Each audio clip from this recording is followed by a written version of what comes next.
Contradictions. The Bible is full of them. Or is it? Dawkins despairs. Do these people ever open the book they claim to believe is literal truth? Why don't they notice those glaring contradictions? But as someone else has pointed out, it's one thing to accuse the Bible of inaccuracies, it's quite another to prove it. The fact is, a contradiction only remains a contradiction if there is no alternative explanation. And let me tell you, there are as many explanations out there as there are apparent contradictions. Okay, let's take three examples. Incidentally, there's no great design in choosing these three, they're simply the three latest that I've come across. The first two are those glaring contradictions that Richard Dawkins speaks about in his book, his latest book, The God Delusion. Okay, glaring contradiction from Richard Dawkins, number one. In Matthew's Gospel, there are 28 intermediate generations between Jesus of Nazareth and King David in that genealogy. In Luke's Gospel, there are 41. Second glaring contradiction, and I'm paraphrasing Richard Dawkins when I describe this one. The Gospels are in complete disagreement as to where Jesus of Nazareth was born. John says he came from Galilee, whereas Matthew and Luke both agree, yes, that he came from Bethlehem, but they have different ideas as to how he got there. Matthew has Joseph and Mary in Bethlehem all along, whereas Luke records that they came from Nazareth. Third contradiction. In the King James Version, if you look at it closely, in Acts chapter 9 verse 7, the men who were with Paul as he journeyed to Damascus heard a voice. In Acts chapter 22 verse 9, again in the King James Version, just a little later on, apparently those same men on the road to Damascus heard not a voice. So which is it, voice or no voice?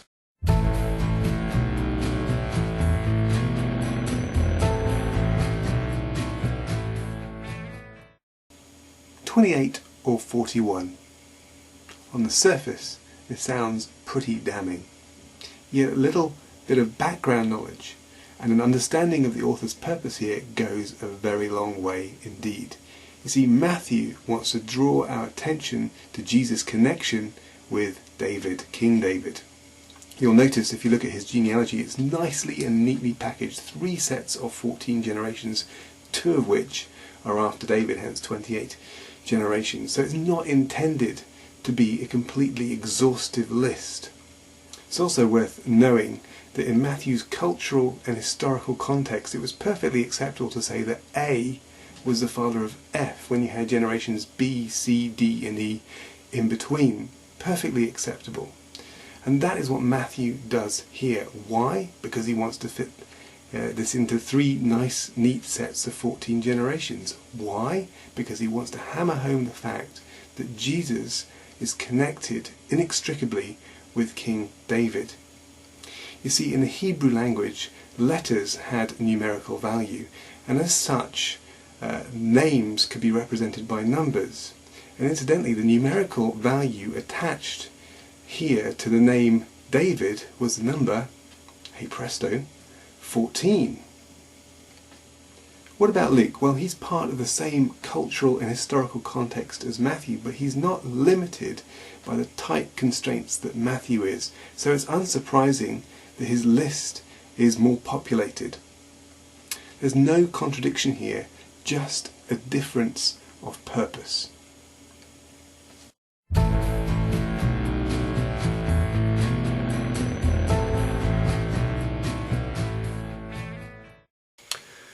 Okay, glaring contradiction number 2. Dawkins states in his book, The God Delusion, that Matthew has Mary and Joseph in Bethlehem all along, moving to Nazareth only long after the birth of Jesus, and that Luke, by contrast, acknowledges that Mary and Joseph lived in Nazareth before Jesus was born. Now, these are not so much glaring contradictions as glaringly false and misleading, not to mention ridiculous, statements, and they're very simple to clear up. Matthew never claims that Joseph and Mary were in Bethlehem all along, as Dawkins states. He simply takes as the starting point of his gospel, the chronological starting point of his gospel, the time at which Joseph and Mary were already there. Luke begins earlier and so gives you detail that Matthew chose to omit, namely where they were from and how they ended up in Bethlehem. Well, what about John? Well, John, Dawkins says, specifically remarks that Jesus' followers were surprised that he was not born in Bethlehem.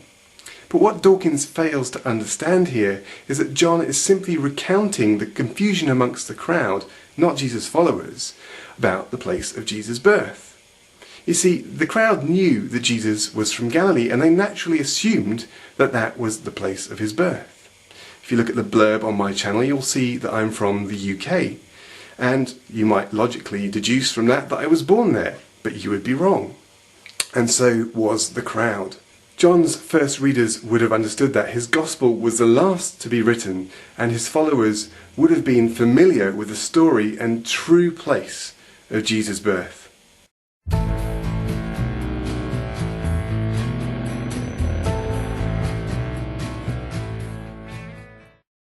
Alright then, third glaring contradiction, and you'll be relieved to know that this one is not from Richard Dawkins.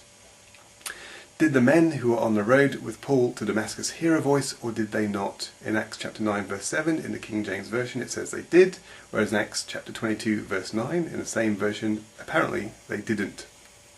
Now you see, the problem here is one of translation. Now the Bible has been translated into many languages, and anyone who's involved in the discipline of translation will tell you that it's not quite as straightforward as it seems. By the way, that's Zach in the background that you can hear. Let me quote a Greek scholar for you, a guy called W.F. Arndt. He explains the situation in this particular instance. He says the construction of the verb to hear, akuo, is not the same in both accounts. In Acts chapter 9 verse 7 it's used with the genitive. In Acts chapter 22 verse 9 with the accusative.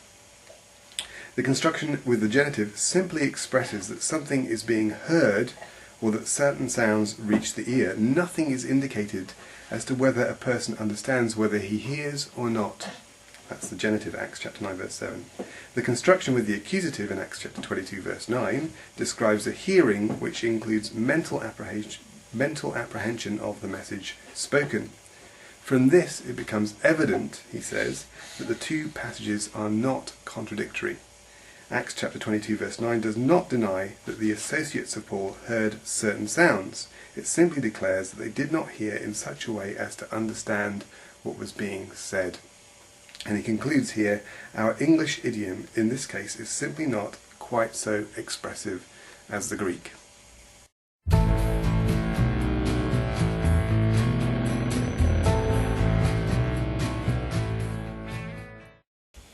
Okay then, 3 contradictions and 3 explanations. Now it has to be said that there are more out there. Let me just say this though, I have not yet come across a single contradiction that I have not found a perfectly plausible explanation for. I want to recommend one book to you, and there are a lot of books out there on this subject. A book called Nothing But the Truth by a man called Brian Edwards. What are we to conclude from all this? Well, I'm not expecting you to conclude that the Bible is the Word of God. I would hope that you would go away thinking that perhaps it actually might be more trustworthy than at first you thought. I would also hope that you might be a little more sceptical when someone tells you that the Bible is full of holes, that it's full of contradictions.